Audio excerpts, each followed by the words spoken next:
Presentato stamani il nuovo bus ibrido presso la piazza davanti il municipio, alla presenza del sindaco Firetto e dell'assessore al ramo Battaglia. Si tratta del nuovo Citaro Hybrid Mercedes, dichiarato bus dell'anno 2019 nel test EUR, che sarà aggregato alla flotta della TUA, azienda del gruppo SAIS, che gestisce il trasporto pubblico in città.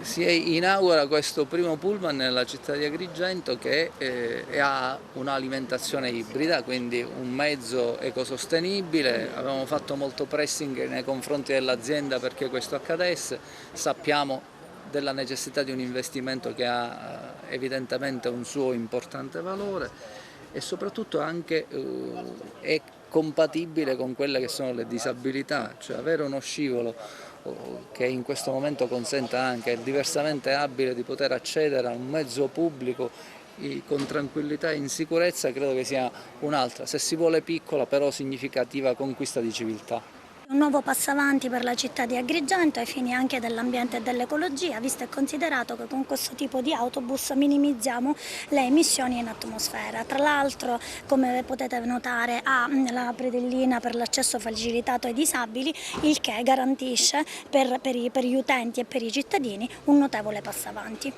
Quale sarà il percorso, dove sarà utilizzato questo mezzo? Allora, questo andrà a sostituire una delle due linee, se non ricordo male, del 2 o del 2 sbarrato, quindi percorsi più lunghi. E naturalmente solo il primo, perché ne verranno poi sostituiti degli altri. Ci saranno dei miglioramenti nella gestione del traffico pubblico? Vediamo che spesso ci sono tantissime lamentele, in particolare al villaggio Mosè, che la gente aspetta troppo tempo. In questo senso, come amministrazione attiva, avete pensato di fare qualcosa verso l'azienda? Sì, certo, ovvio, noi vogliamo ridurre al minimo i disagi che ci vengono segnalati, tant'è che tutte le volte immediatamente informiamo gli uffici di magari dei ritardi o altro. Spesso e volentieri magari i ritardi sono anche causati da problemi che avvengono su strada, però noi siamo molto attenti in questo proprio per ridurre al minimo il disagio da causare ai cittadini, anzi non ci dovrebbe proprio essere il disagio ai cittadini. Ecco, le periferie in particolare saranno attenzionate maggiormente anche in vista dell'inizio dell'anno scolastico e che quindi sono, diciamo, più affollate? Sì, questo sì, tra l'altro avevamo avuto di recente per esempio una segnalazione da parte anche di un consigliere comunale su un problema verificatosi in una zona e sono stati aggiunti ulteriori bus proprio per evitare il disagio agli studenti.